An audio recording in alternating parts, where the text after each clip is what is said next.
ખાસ કરીને ખેડૂતો એને મુશ્કેલી ન પડે. આ 7/12 દાખલા અને એ બધી બાબતો છે ને એ બધી સમજ્યા જેવી છે, પણ ખેડૂતોને કારણ કે ડીઝલ પેટ્રોલ કઈ પી શકાતું નથી હોતું, એ સ્વાભાવિક જ છે, એના વગરની ખેડ નથી થતી.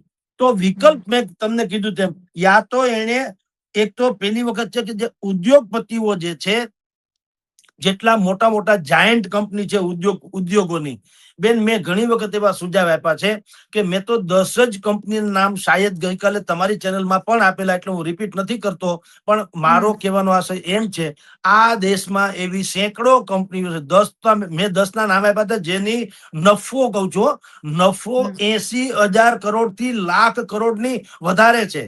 80,000 કરોડ થી લાખ કરોડ એમ કહું છું. એવી મેં તો ખાલી ટોપ 10 એટલે કે 10 કંપનીના જ નામ આપ્યા હતા, પણ આ દેશમાં એવી બેસુમાર સેંકડો કંપનીઓ છે. ખાસ કરીને વિદેશથી પણ અહીંયા મૂડીરોકાણ જેણે કર્યું છે અથવા તો આંતરરાજ્ય મૂડીરોકાણ અલગ અલગ જગ્યાએ કર્યું છે મલ્ટીનેશનલ કંપનીઓએ, સરકારે એને એ ઉદ્યોગકારોને આપવામાં કાંઈ કચાશ રાખી નથી.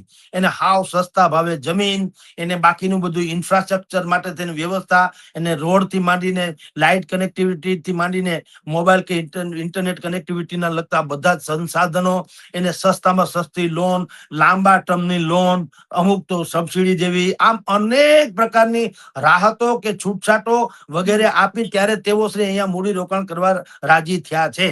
હવે એ લોકો વર્ષોથી અહીંયા કમાય છે, જેથી કરીને મેં ફિગર આપેલા છે એ પ્રમાણે કે કઈ કંપનીને કેટલો નફો છે એના મેં ભૂતકાળમાં ફિગરે આપેલા છે, પણ એવરેજ 50,000 કરોડ, 60,000 કરોડ, 70,000 કરોડ થી માંડીને 1 લાખ કરોડ સુધીના જેના નફા છે, વાર્ષિક નફો, ટર્નઓવરની તો વાત જ જવા દો, તો આ નફામાંથી પણ સરકારે શું કરવું જોઈએ, એક્સાઇઝ ડ્યુટી ઘટાડી અને એમાં જે ખાદ આવે ખેડૂતોને રાહત આપવાની, વપરાશકારોને રાહત આપવાની, કારણ કે એક્સાઇઝ ડ્યુટી ઘટાડો એટલે કેન્દ્ર અને રાજ્ય સરકાર બેયને ભારણ તો પડવાનું, પણ એ ભારણ જે છે એ આ જે કંપનીઓને તમે ખેરાત કરી હતી જે તે સમયે, ભાઈ તમે આ ઉદ્યોગ નાખો, અમે તમને છૂટછાટ આપીએ, તો એની એક મર્યાદા તો હોય ને, કે છૂટછાટ આપી છે તો ઠીક છે, પણ આપતકાળે તો તમે અમને ખપ લાગો કે ન લાગો, જેમ તમારી ઉપર મુશ્કેલી હતી તો સરકાર ખપ લાગી હતી, એમ સરકારને મુશ્કેલી છે, તમારે ખપ લાગવી જોઈએ. અને હજી લાંબુ ખેડાણ તો છે, અને હું એક સમજી શકાય એવો એક દાખલો આપું.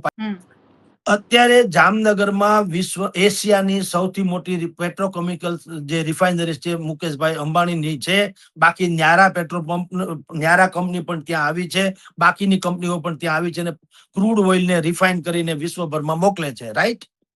હવે હું મુકેશ અંબાણીની વાત કરું એટલે કે રિલાયન્સ ઇન્ડસ્ટ્રીઝની વાત કરું, પર્સનલી તો આપણે કોઈને, ઈ તો આપણને ઓળખતા નથી, વાંધાની તો પછીની વાત છે, પણ હું ડિપ્લોમેટિક વાત કરું, ભાઈ તમે લોકો ત્યાં એવડી મોટી એશિયાની કંપની સ્થાપીને બેઠા છો અને અબજો ખરબો રૂપિયા તમે કમાવ છો, જેના છાપાઓમાં આપણે બધું વાંચીએ છીએ. જો દીકરાના લગ્નમાં 80 કરોડ કે 100 કરોડના ખર્ચે એક નટી એટલે નાચવા વાળી મહિલાને તમે બોલાવી શકતા હો પરદેશથી, તો તમારી ધૂમ ધડાકા જે છે આપણે બધા ખબર છે કેટલી આવક છે, આપણને વાંધો કાંઈ નથી, વાંધો જરાય તમારા પૈસા છે ને તમે વાપરો ને મજા કરો, પણ આપતકાળે ક્યાંક તમારે ખપે બીજું લાગવું છે ને. હવે જે દરિયામાંથી ક્રૂડ ઓઇલ મેળવે છે મુકેશ અંબાણીની કંપની, તો હું તમને કહું છું બેન કે બાકી બધું તમારું મુકેશ અંબાણીની મૂડી, મશીનરી, બુદ્ધિ બધું મુકેશ અંબાણીનું છે, વાંધો નહીં, પણ દરિયો ક્યાં તમારો છે?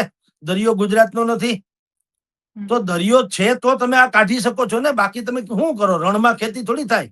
એટલે દરિયામાંથી તમે ક્રૂડ ઓઇલ મેળવો છો તો એની રોયલ્ટી જે અત્યારે ધારો કે સરકાર ક્યાંક લેતી હોય, આપણા ધ્યાનમાં નથી, એમ નહીં, હું એમ કહું છું અત્યારે એવી સ્થિતિનું નિર્માણ થયું છે કે આવા ઉદ્યોગપતિઓની પાસેથી વાર્ષિક નફો, એકાદ વર્ષનો નફો તમે જો લ્યો તો એક વેપારી, એક ઉદ્યોગપતિ 80,000 કે લાખ કરોડ એટલા રૂપિયા આપી શકે એમ છે. તો આવા તો દેશમાં કેટલાય છે, તો એવા ઉદ્યોગપતિને કયો કે આ તો યુદ્ધનો સમય છે ને, આમાં ઇઝરાયલ ને અમેરિકા ઝઘડો થયો તો બે હાથી બાંધ્યા, એમાં જંગલના ખોની જેમ આપણો ખો નીકળી રહ્યો છે, પણ જે સ્થિતિ છે તો એમાં શું કરાય કે એક્સાઇઝ ડ્યુટી ઘટાડી, રાજ્ય સરકારે વેટ ઘટાડી દેવો જોઈએ, એટલે આપણને ડીઝલ પેટ્રોલ સસ્તું મળે, અને એની જે ખાદ છે પૈસાની, સરકારની તિજોરીમાં ભારણ ન થાય અને તિજોરી તળિયા ઝાટક ન થઈ જાય, એટલે આવા ઉદ્યોગપતિઓ જે છે મોટા મોટા, એની પાસેથી વધારે વ્યવસ્થા કરીને પૈસા લેવા જોઈએ. આ એક વાત.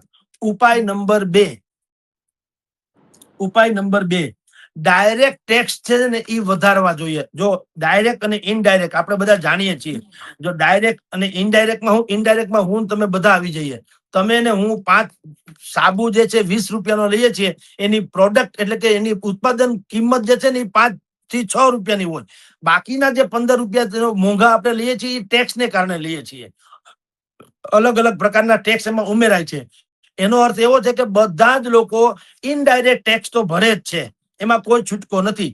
પણ સરકારે શું કરવું જોઈએ? ડાયરેક્ટ ટેક્સ એટલે કે જે નોકરી પેશા લોકો છે, પ્રોફેશનલ છે, ડોક્ટર છે, એન્જિનિયર છે, વકીલ છે, એની પાસેથી પ્રોગ્રેસિવ ટેક્સ જે લેવામાં આવે છે એ ડાયરેક્ટ ટેક્સ થોડોક વધારી દેવો જોઈએ અને ઇનડાયરેક્ટ ટેક્સ છે એ થોડોક ઘટાડી દેવો જોઈએ, એક્સાઇઝ ડ્યુટી વગેરે. તો ડાયરેક્ટ ટેક્સ કોણ ભરતા હોય? સુખી સંપન્ન લોકોની વાત છે. આમાં કઈ જેવી ડોક્ટરોનો, એન્જિનિયરનો, વકીલોનો શું આવક છે આપણે બધા જાણીએ છીએ. ચોપડા ઉપર જે ધામધૂમ હોય તે.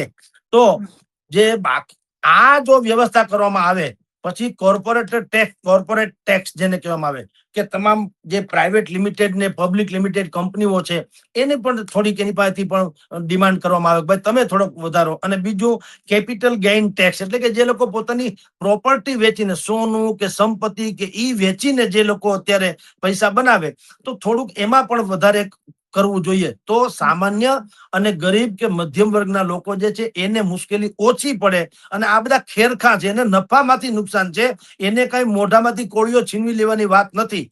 તો આ બે પ્રકારની મેં વાત કરી છે. એક તો જાયન્ટ ઉદ્યોગકારોની પાસેથી રીતસરની ડિમાન્ડ કરવી જોઈએ કે તમે સરકારને મદદ કરો.